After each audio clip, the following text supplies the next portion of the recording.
ఒక నేరస్తుడి కోసం కూడా క్రైస్తవులంగా మనం ప్రార్థన చేయాలా?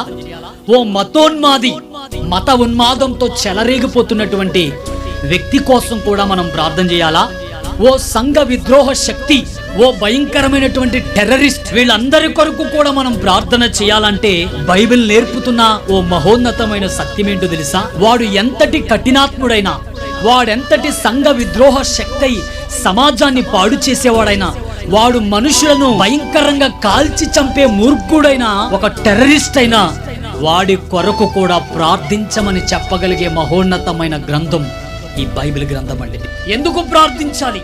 వీళ్ళందరూ వాళ్ళ మనోనేత్రాలు వెలిగింపబడాలని, దేవుని ప్రత్యక్షత వాళ్ళు చూడాలని, వాళ్ళ పాపం వాళ్ళకు అర్థం కావాలని, వాళ్ళు చేస్తున్నదేంటో వారు ఎరగాలని, ఏదో ఒక దినాన చావు రాకముందే వారు దేవునితో సమాధాన పడాలని మనందరం ఏం చేయాలి తెలుసా? మనుషులందరి కొరకు కూడా మనం ఏం చేయాలి? ప్రార్థన చేయాలి. అలా చేయడం అనేది దేవుని దృష్టికి ఎటువంటిదంట? మంచిదియు అనుకూలమైనదని పరిశుద్ధ బైబిల్ గ్రంథం చెప్తూ ఉంది.